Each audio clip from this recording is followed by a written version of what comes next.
Good morning, everyone. Good to see you all. Good to see you all. We are exploring the rich and complicated history of Christianity and studying the Bible in context. We identify bad theology and misconceptions about God, the Bible, about hell, and following Jesus' teachings.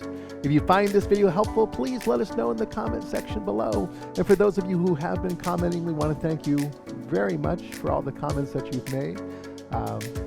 Keep it up. It helps us out a lot. We love hearing your thoughts. We love hearing your experiences.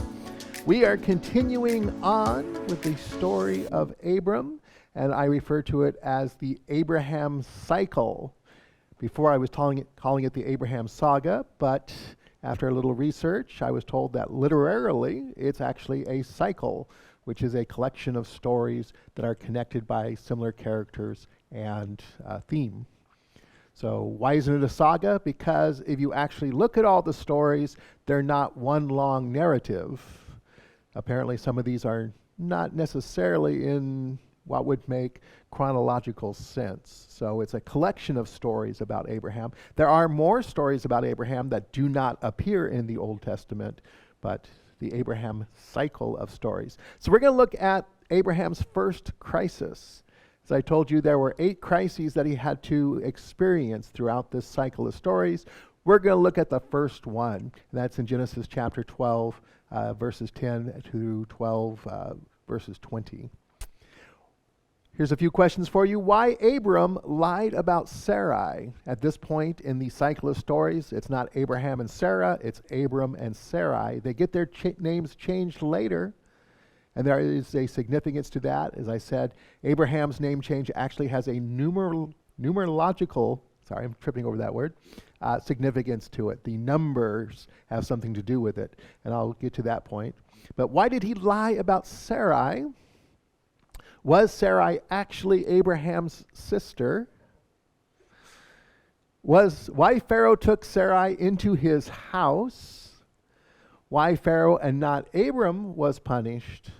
And what this story teaches us. And that's always the most important part, right? Because as I talk about these stories, and I pointed out that there may or may not have been an actual Abraham, and if he was an actual person, most of the stories attached to him are most likely legendary, that we shouldn't interpret these stories literally, that every story has a point to make. It has something to teach us. That's why they were included in this section we call the Torah, which stands for the teaching. They're supposed to teach us something. So what does this story teach us about Abram? What are we supposed to learn from it? All right, so let's talk about the promise. This is the theme that ties this cycle of stories together. Not only do we have the common character of Abram, but we have a theme that goes throughout this, and it is the promise. And the promise is of posterity and land. You're going to have children. You're going to become a great nation. And all this land that I'm showing you here, this is going to belong to you. That's the common theme that ties all these stories together. A promise of posterity and a promise of land. And the 8 crises that he will go through will threaten that promise over and over again. His first crisis is a famine that threatens the promise of land. In that area, occasionally there are famines, and he's forced to leave the land of promise and go someplace else. And so here his promise of land is threatened. And because of his own schemes, because of his own actions, it also threatens his posterity. Will he have children? Because of some of the decisions that he makes. So let's take a look at the actual text. This is Genesis chapter 12, verses 10 through 20. Now there was a famine in the land. So Abram went down to Egypt to reside there as an alien, for the famine was severe in the land.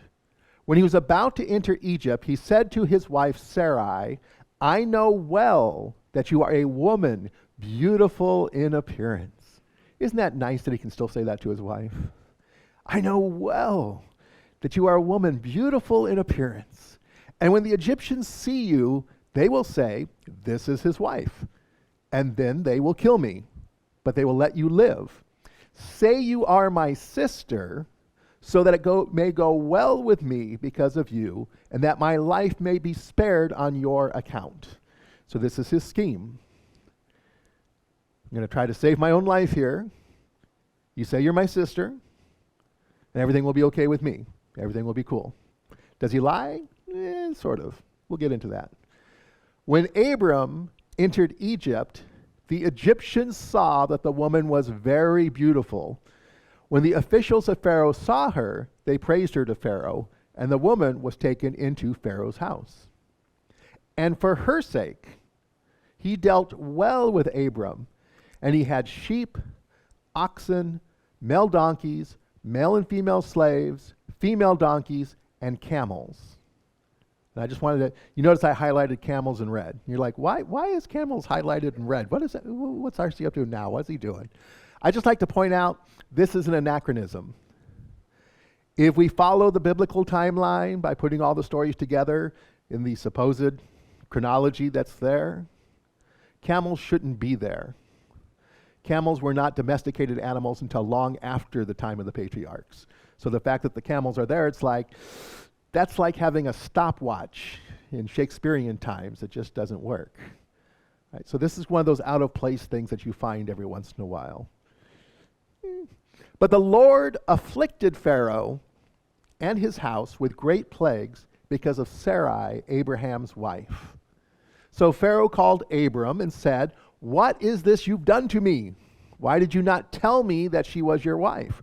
Why did you say she is my sister? So I took her for my wife. Now then, here's your wife. Take her and be gone." And Pharaoh gave his men orders concerning him, and they sent him on his way with his wife and all that he had. So this was the scheme, right? I mean, first the land is threatened. He has to go to Egypt. He's out of the promised land now. Whoops. But then he comes up with his own little scheme. Hey, I don't want to get killed because you're very beautiful. They might want to take you as my wife. So you tell them you're my sister, and everything will be great.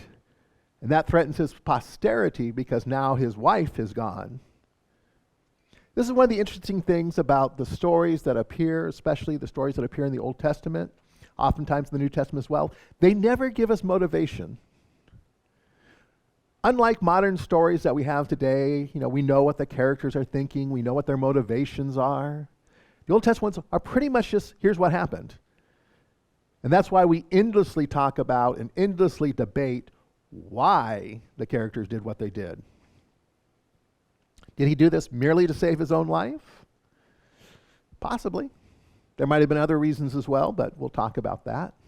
All right, let's talk about this area of Canaan and Egypt and all that kind of stuff. Canaan is subject to occasional famine, and the reason why is because they practice dry farming there. So farming in Canaan depended upon 2 times of rain.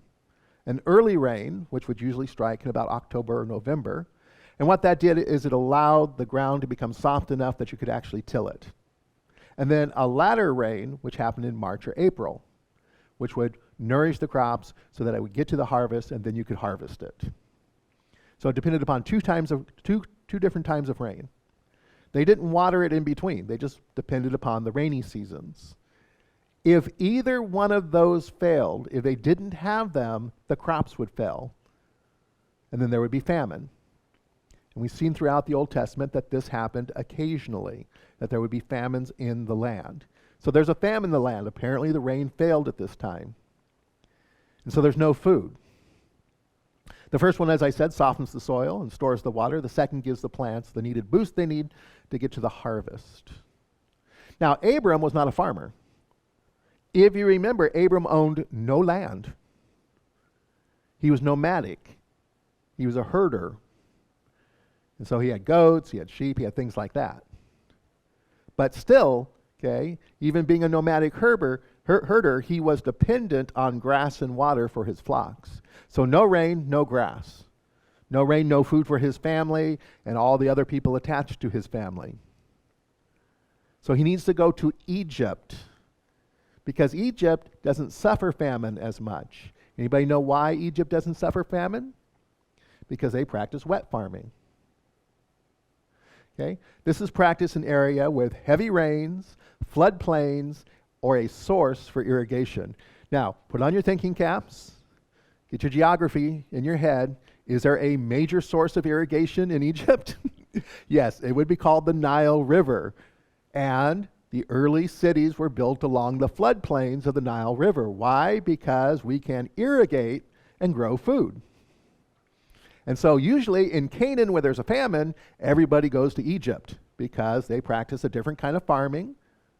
And unless the Nile goes dry or doesn't flood like it normally does, they have plenty of food. The Nile River in Egypt flooded provided wet and nutrient-dense soil and a source for irrigation. So there's usually food in Egypt. So every time you see one of the patriarchs going to Egypt because of famine, it's because of the kind of farming that they do. So there you go. You got an agriculture lesson today, right? We not only do Bible and history, we do agriculture now, right? And a little bit of geography. How cool is that? Okay. This is why when dry farming failed in Canaan, the patriarchs would go to Egypt. Now, I just want to point out there's echoes of Joseph, Moses, and the Exodus in this story. Certain themes, certain events keep repeating over and over again. And what this most likely means is this, that there were stories that were then rewritten for different time periods to make them relate to modern events. Modern in the sense of what's happening to them at that particular moment. Okay. But we'll see echoes of Joseph, Moses, and the Exodus, right? A famine in the land. Joseph had been sold off to Egypt. Why did his brothers go to Egypt and they ended up reuniting with him? Because of a famine in the land. So common part of the story. Living in Egypt, Joseph lived in Egypt, Abram lived in Egypt. Plagues, this is part of Moses, right? Moses wants to go. Pharaoh says no, and he's struck with plagues. Pharaoh, again, in the Abram story, struck with plagues because he took Abram's wife Sarai. And at the end of both of them, of course, there's deliverance. Sarai is released. Children of Israel are released. What I think is interesting is Pharaoh says the same thing. Get out of here. And then, of course, at the end of both stories, they both travel to the same place. When Abram leaves Egypt, he travels to Negev. When the children of Israel leave Egypt, this is the first place they go, is Negev. So we can see that these stories sort of echo each other a little bit. Most likely there was a singular story that was rewritten for more modern times, we should say. Now, the ages mentioned in these stories are probably ideal numbers. They're probably not their actual ages. Okay? They probably have numerological significance. Why do I say that? Well, Sarai would have been around 65 years old if the numbers are literal. So she must have been using really good moisturizer if Pharaoh's looking at her and going, she's a hottie. Okay. Now, I'm not saying that you can't be 65, that once you turn 65 you're ugly or anything like that. I mean, there's some women who still are looking pretty good at 65, but okay, she's not like one of those Hollywood glamour girls. She doesn't have Botox and facelifts and makeup artists. You know what I'm talking about? She was basically, living the nomadic life along with her husband, and that was a relatively hard life out there in the harsh desert areas. So being 65 and everybody going, you're really hot. I think I'll just take you as I'm like, I don't think this is an actual number. I think this is an ideal number. At that age, would she be attractive enough to add to Pharaoh's harem? I mean, it's Pharaoh. He can have anybody he wants. Don't you think he's chasing down the younger girls? I doubt very much he's like going, what 65-year-old could I add to my harem today? That one's pretty good looking. Let's take her. Okay, so I'm thinking maybe the ages aren't exactly the real ages here. Abram technically didn't lie. That's one of the things. Was Sarai really his sister? And the answer is sort of. She was a half-sister. They had the same father, they had different mothers. So Sarai was actually his half-sister. I know, I can see the faces out there right now. You guys are sort of like, ooh, that's a little on the gross side. But you know what? Marrying half-sisters and marrying cousins during this time period was very, very normal. So Sarai was his half-sister. However, there may have been some self-preservation and self-serving cunning involved by having Sarai lie like this. It has to do with the customs of this time. So remember it said that, Pharaoh would deal well with me. it would have been okay for Pharaoh to kill Abram to take Sarai as his wife. That would have been the normal cultural custom of that time. I want this guy's wife, so I got to kill him off. Not a problem. But you don't do that to her brother. What do you do for her older brother? You don't kill him. You just buy his sister. And so, yeah, Abram got dealt with very well. He got a pretty good price for her, right? Because he got donkeys, male and female, slaves, male and female, and anachronistic camels. We don't know if they were male or female. But he got stuff. Literally, Pharaoh bought Sarai off Abram, which again makes you wonder, was he sort of self-serving, right? Well, I'm going to lose my lose my wife. At least I won't be dead, and I'll get something out of it, right? Is he that kind of person? We don't know, because they don't talk about the motivations. But culturally, that seems to be what's going on. At that time, killing a husband to claim a wife would have been culturally normal. Killing her brother would not be the norm. Instead, she would be bought from the brother. Abraham could spare his life and enrich himself at the same time if somebody wanted to claim her as wife.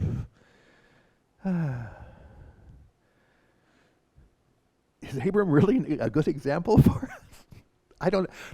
This is just one of those questionable moments in Abram's life. It's like, I don't know about this. Now, God's promise in Abram's dream, right? Abram does not set the example of being a man of faith in this story. He's put down as a great man of faith. But at this moment in his life, not quite. It's like, I could die, so we're going to lie. And if they take her, at least I'll get some stuff. I can maybe buy my next wife or something. But he's not exactly showing great faith. He's not exactly trusting God in this particular moment. So he kind of comes up and concocts this scheme. He saves his own life and seems to have a little care about what happens to his wife, which would be normal for this time, right? Patriarchy. I do own her. She is my property. But I wouldn't exactly call it a great example of a love story. What's your love language? Donkeys and camels. The point of the story is to emphasize God's faithfulness. And this is what we need to walk away from this story with. That God is always faithful. He made a promise, posterity and land. And he's going to keep that promise. Right now, the land is in jeopardy because he has to be in Egypt. Right now, posterity is in jeopardy because Abram loses his wife. He will fulfill his promise even if he must supernaturally intervene. And he does. He supernaturally intervenes and he drops plagues upon Pharaoh. Now, why Pharaoh? Why not punish Abram for this? I mean, Abram's being naughty, right? Why punish Pharaoh? Because Pharaoh would have recognized the plagues as the gods being upset with him. And he would examine his recent behaviors and said, what did I do to upset the gods? What's changed around here? Oh yeah, I got that 65-year-old woman who uses a lot of oil of Olay. It must be her. Let's get rid of her.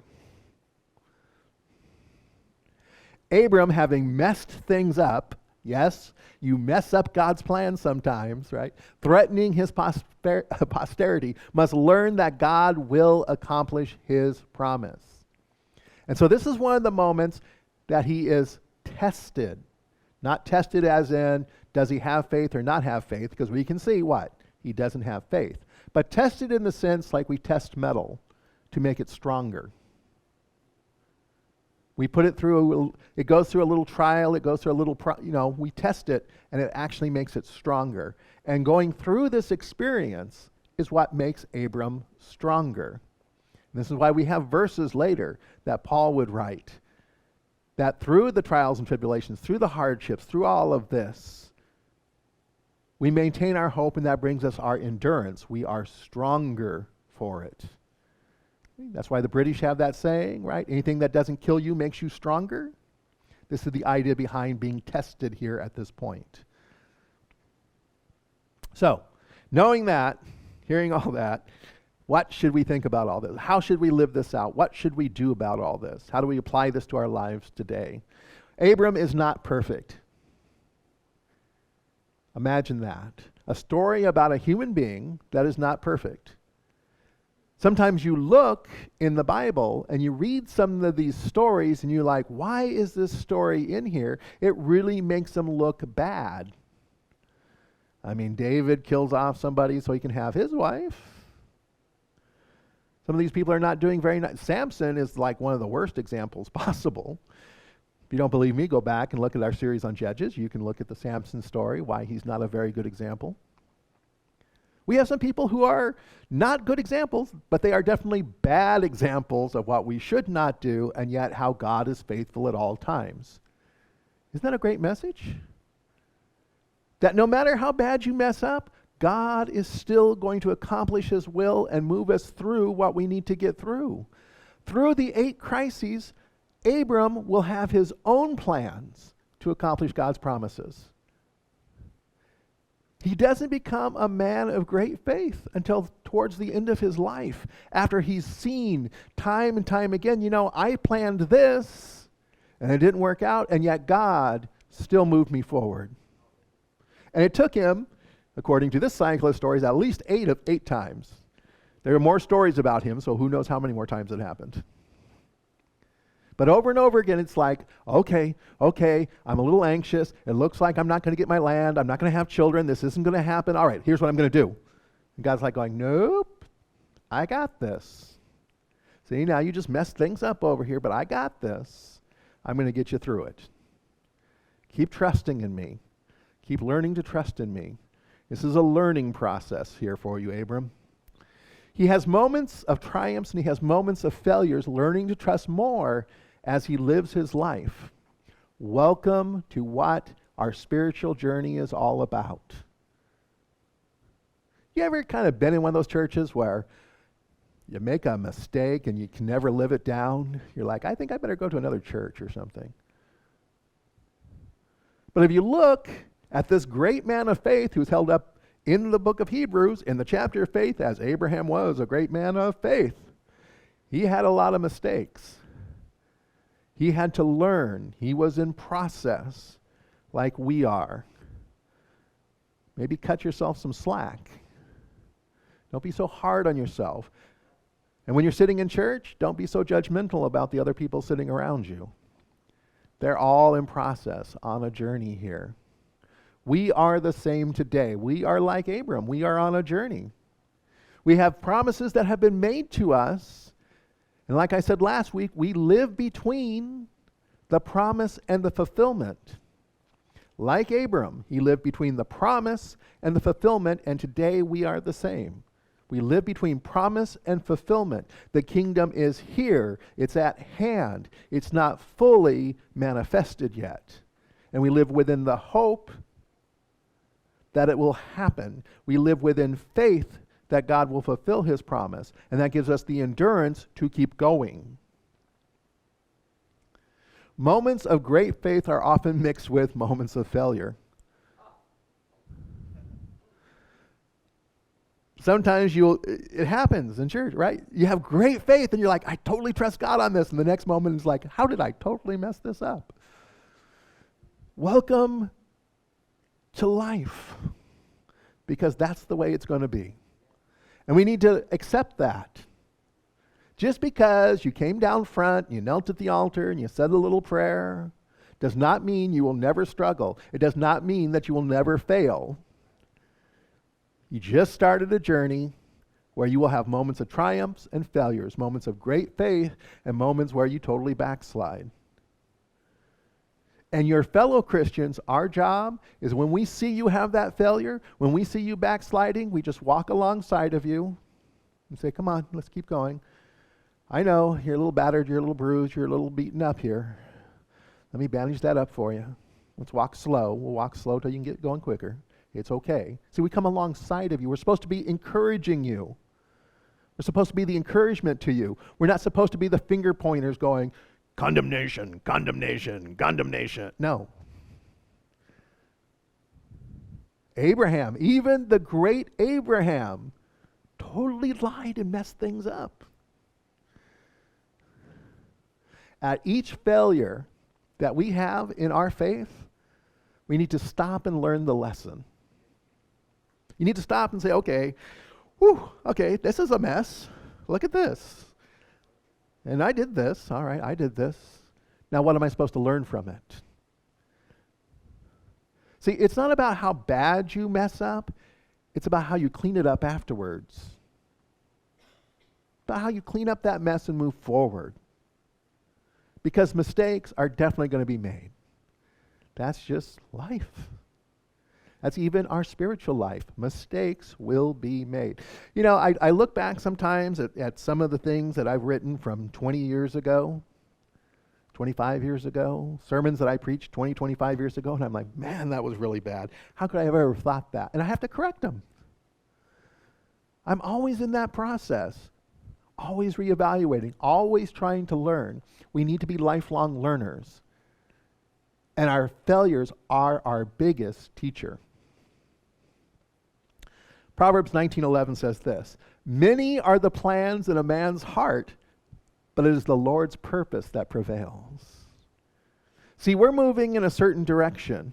God has it sort of mapped out for us. And it's not this little tiny rigid direction where we can't move, like, okay? I think it's sort of a nice road, and some of us kind of wander. I think I'll try this. I think I'll try this over here. Some of us kind of go off the road every once in a while. We stumble, we fall. We see other people moving along in the same direction that we're moving towards that kingdom of God. We see people moving in that direction. Some of them are skipping, and we're like, what's wrong with those people? Some of them are holding hands. Some of them are moving really slow, and we're like, get out of the way, you're in my way. We're all moving. See, because God's purpose prevails, we're moving in the right direction. Sometimes we're flat on our face. Hopefully somebody comes along and picks us up. We have all our plans,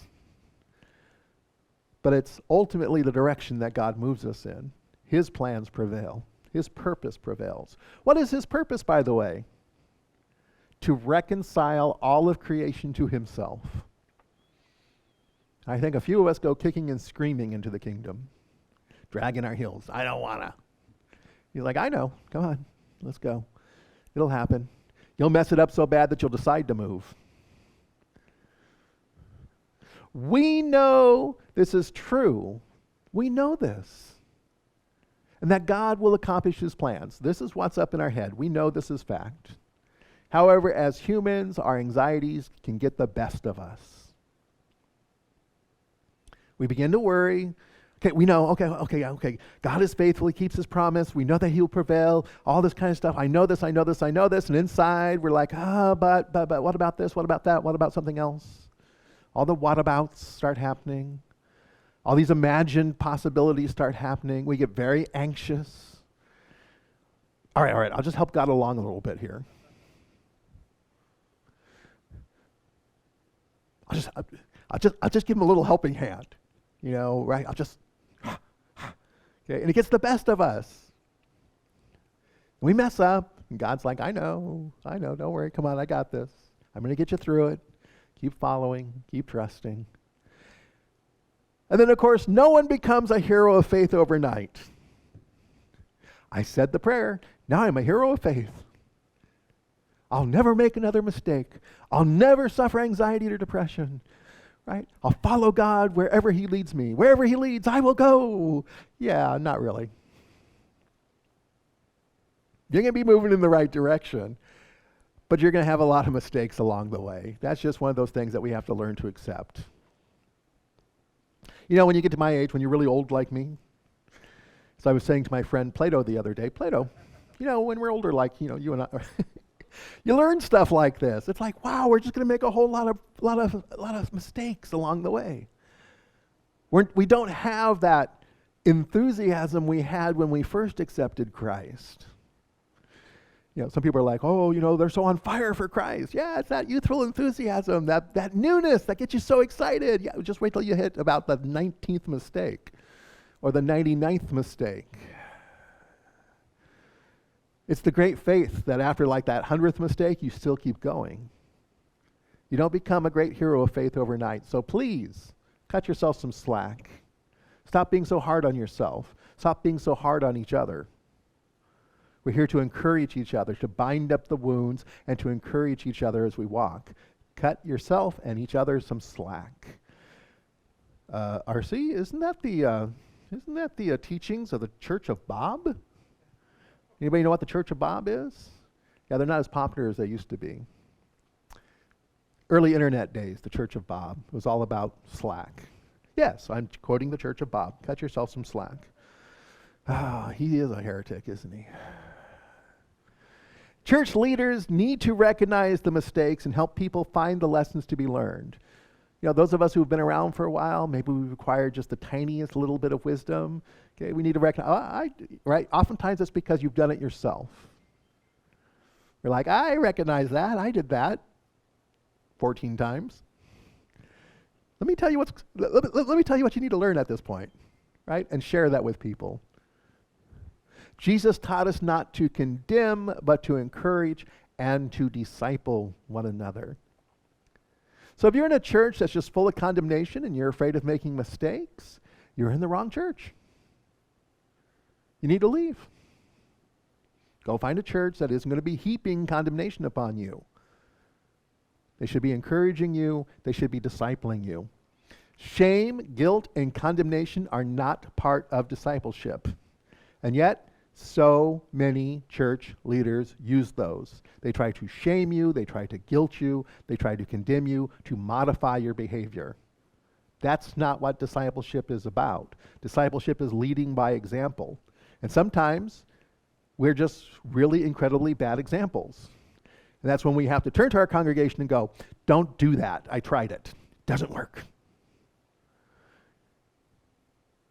But you notice in some churches, the leaders can never admit mistakes. I do them all the time. Like I said, I have to go back and rewrite some of my sermons and go, what was I thinking? I've learned new information. I need to change my mind. Sometimes I share stories with you of absolute disasters of my life. That's so that you can learn from them. I learn from them. I learn something. Sometimes I don't, and I get to do it again. Yay. Let's do it again. Okay. Shame, guilt, and condemnation are not part of discipleship. That's abuse. It's spiritual abuse. Recognize those signs. If you are sitting in a church, and you walk out of there feeling shame, and you're feeling the guilt, and you're feeling condemned, you're being abused. Oftentimes you're being manipulated too. You need to leave. Run away. Flee. You have my permission. When they ask you, well, why are you leaving? Just say, well, I heard this heretic on, and he's really good. He gave me permission. Anyway, let me close out in prayer. Heavenly Father, as we study this story of Abram, help us to see that nobody is a hero of faith overnight. But even when we mess up, you are still accomplishing your purposes. You will do whatever it takes to accomplish your purpose, to reconcile all of humanity back to you, all of creation back to you. Lord, help us that when we stumble, that others will come and help us stand back up again, and that we will continue to encourage one another and to disciple one another. Lord, we just pray that we can hold on to this wonderful message in this story, that you are faithful no matter what, and you will accomplish your plans and your goals no matter what, no matter even when we mess up. Help us to be gentle on ourselves and on others. We just pray this in your name. Amen. So once again, if you found today's content helpful, be sure to subscribe to our channel, like and share this video, or leave us a comment. By the way, Squared Circle, thank you so much for all your comments. That's one of our regular commenters. I appreciate what he has to say. Or if there's some topic that you want to hear, you can always put that in the comments section. Or, like I said, leave a comment. You can also help sponsor one of our weekly videos if you would like.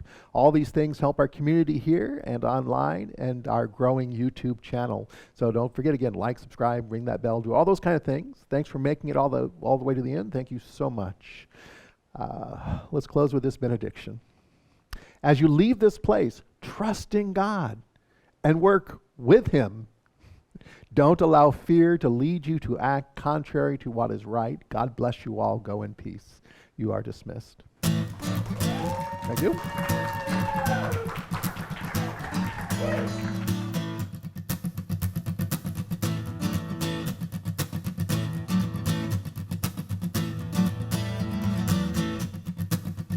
We are one in Christ, we are one in God, we are one in unity. We are one in truth, we are one in faith,